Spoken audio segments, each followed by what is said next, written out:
Following the release of The Legend of Zelda Phantom Hourglass, a sequel was developed for the Nintendo DS. The Legend of Zelda Spirit Tracks was released in 2009 and was praised for improving upon its predecessor's gameplay and level structure.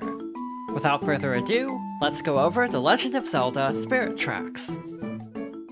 Set after the events of Phantom Hourglass, Spirit Tracks takes place in New Hyrule, a kingdom that was founded by Tetra's crew.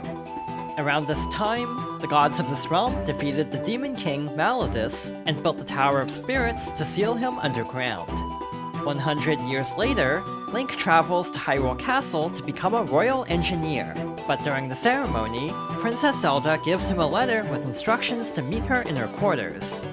She reveals that the spirit tracks throughout the kingdom are disappearing, and that Hyrule's Chancellor Cole is acting suspiciously.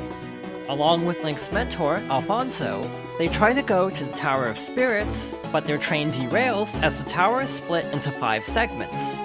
Cole and his assistant Byrne arrive, incapacitate the trio, and take Zelda to use as a vessel to resurrect Malladus. When Link awakens in Hyrule Castle, he discovers that Zelda's spirit has been separated from her body and agrees to help her. They go to the Tower of Spirits and meet Anjean, the guardian of the tower, who instructs them to restore the spirit tracks between the tower and 4 temples. Using the legendary Spirit Train, Link and Zelda set out to stop the resurrection of Malladus and return her spirit to her body.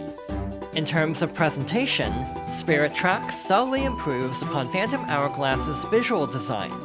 The graphics are very similar, but the characters are a bit more detailed and expressive. While some sound effects and themes are reused, characters like Link and Zelda feature new voices, and the soundtrack is much more varied and memorable.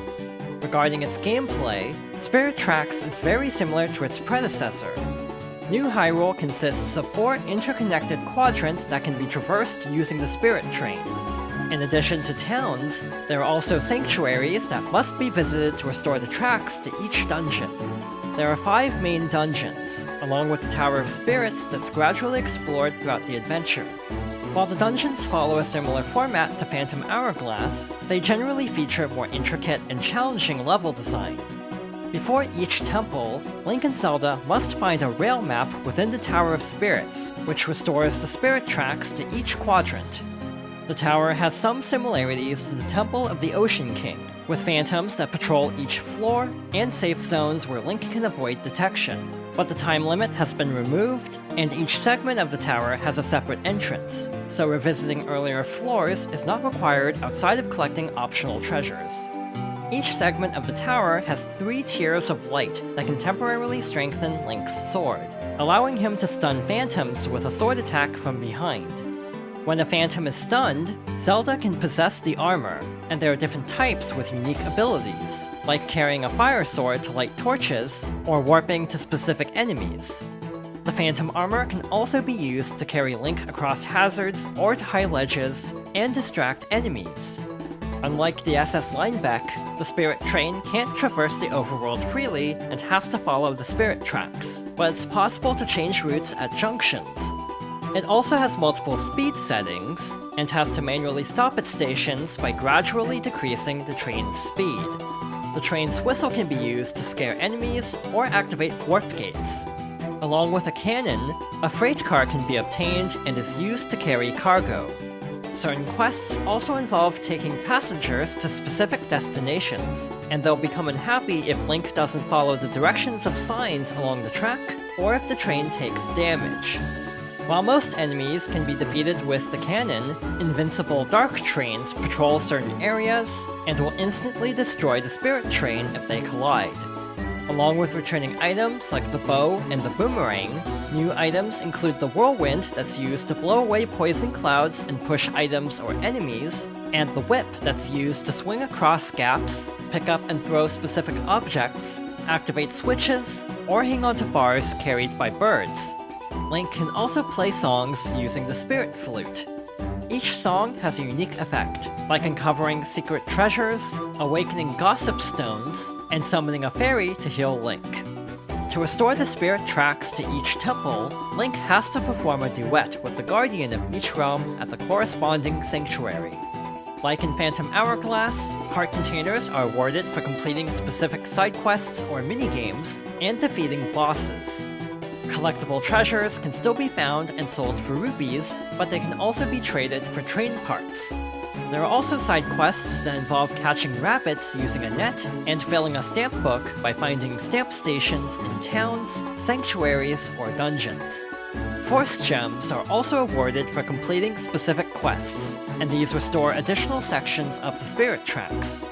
Link's abilities and controls are virtually unchanged, except rolling is performed by quickly tapping the touchscreen twice. There's also a greater emphasis on the DS's microphone, with items like the Whirlwind and the Spirit Flute. When Zelda is controlling a Phantom, there are touchscreen icons to switch between Link and Zelda, or have her automatically follow him. Zelda isn't controlled directly, but it's possible to draw a path for her to follow. The Spirit Train's controls are similar to the SS Line Beck's, including tapping enemies or destructible objects to fire the cannon, and pressing the edges of the screen to move the camera.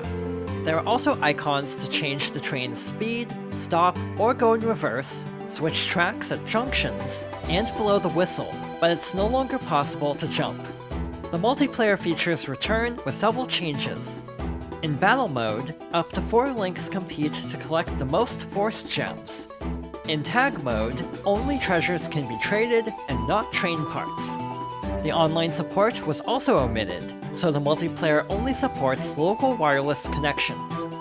For the most part, Spirit Tracks addresses many of Phantom Hourglass's flaws, but it still has some issues. The touch controls can still be inconsistent, and certain songs are difficult to perform because of the unreliable microphone controls. Traversing the overworld is also less convenient because of the fixed train routes and the inability to warp from any location. In 2016, Spirit Tracks was re-released for the Wii U Virtual Console. Like Phantom Hourglass, outside of the removal of multiplayer features, this is a good port of the game. This version will also be unavailable when the Wii U eShop is shut down in March 2023. Overall, The Legend of Zelda Spirit Tracks significantly improves upon Phantom Hourglass's concepts. With refined level design, less mandatory backtracking, a greater amount of side quests and optional content, and a compelling setting, story, and characters, it's one of my favorite 2D Zelda games, but it's still somewhat difficult to recommend because of its controls.